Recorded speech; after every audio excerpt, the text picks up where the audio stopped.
I went through a near-death experience when I was a child. 30 years have passed since it happened, but I can remember the details of the experience as clearly as if it happened yesterday.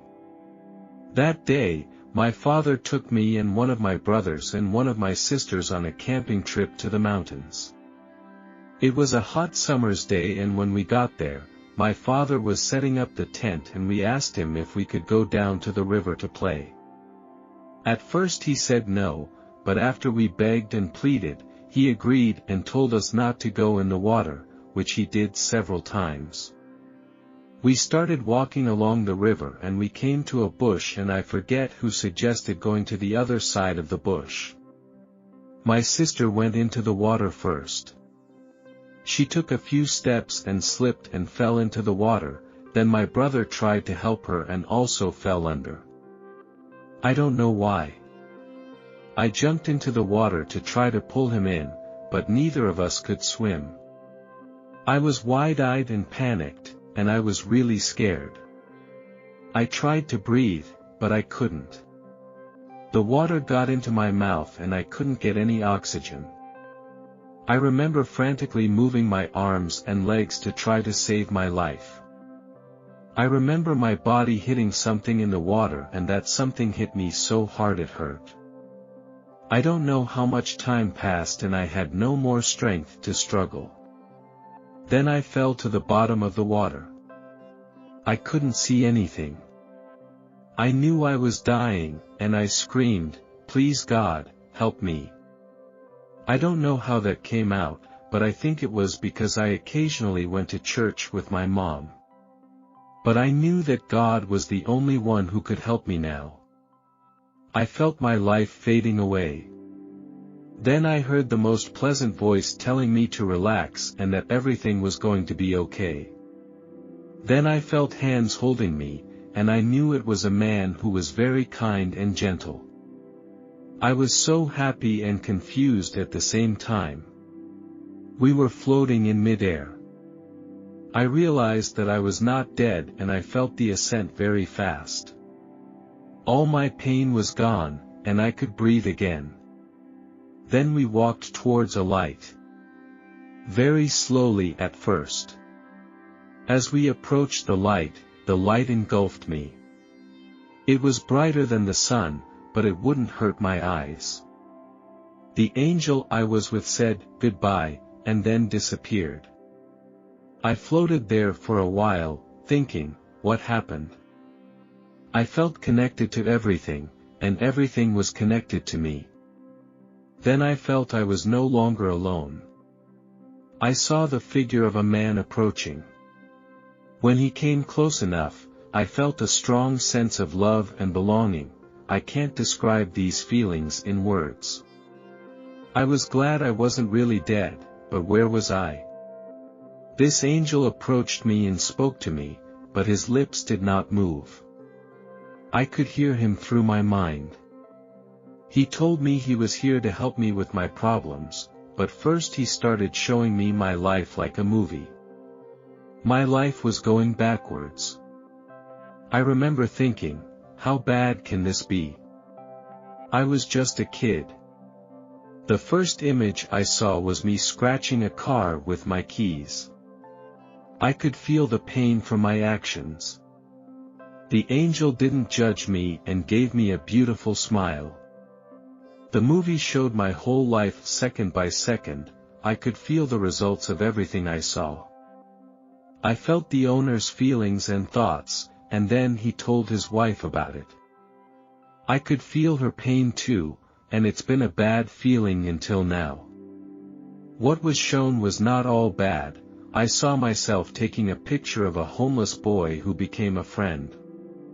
I took him home, we ate together, I gave him some of my clothes too, and I could feel the boy's happiness.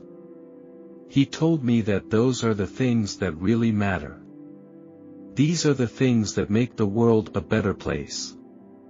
When my life was going backwards, I saw that I was a baby inside my mother, really small, and now when I see women having abortions, I want to cry.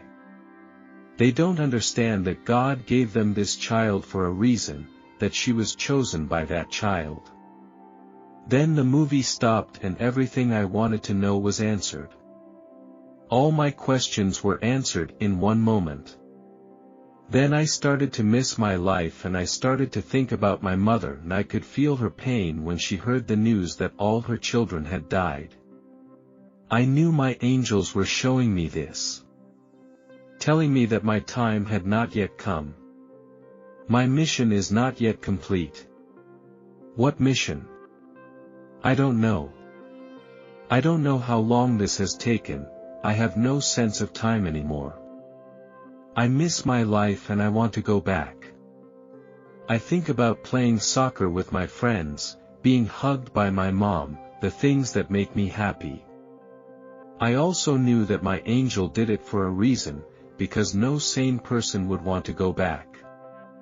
I also realized for the first time how beautiful and fragile the earth is. I could feel the earth breathing like it was alive. I could see light around everything that was alive, trees, flowers, grass, animals, volcanoes and humans, and wondered why. The angel told me not to tell anyone, that time would tell. I said, why? But then I felt a lurch in my soul and felt like I was back in my own body. The next thing I knew, I was being held by another angel. He pushed me out of the water. The first thing I saw was this beautiful blue sky, and I could breathe again. Then I realized, where are my brothers and sisters? I looked to my right and there they were, out of the water with me. Oh my goodness! Thank you. The thought brought tears to my eyes. Our God and Father are so good to us. Then I saw people rushing towards us, some crying, others laughing and hugging each other. They felt as happy as I did. Why? Then this policeman spoke over his radio and he said, I found them. He told the others to come to the river, where the other policemen were looking for us, and a few minutes later they arrived too and said, this can't be them. They couldn't have survived underwater for half an hour, and the medics who were there agreed with them, and I tried to tell everyone what had happened, but I couldn't talk. I mean, my mouth was moving, but there was no sound. I looked up at the sky and said, please give me my voice back, I won't tell anyone. I got my voice back. Now I take things as they come and I try to do everything with love. But it's really hard sometimes because we live in an uncertain world. It wasn't until 30 years later that I asked my brother if he remembered anything, and he told me that an angel had told him not to talk about it. A week went by and I asked my sister what happened. She said that we had died and an angel saved us.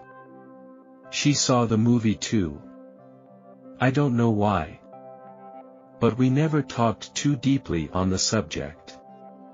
I think we were afraid of what might happen, and as I got older I had the urge to tell the world that God and heaven are very real. I have to be very responsible when talking about this issue. I pray that one day God's children will feel God's love as I do, live on earth with love and peace, and realize that we are one.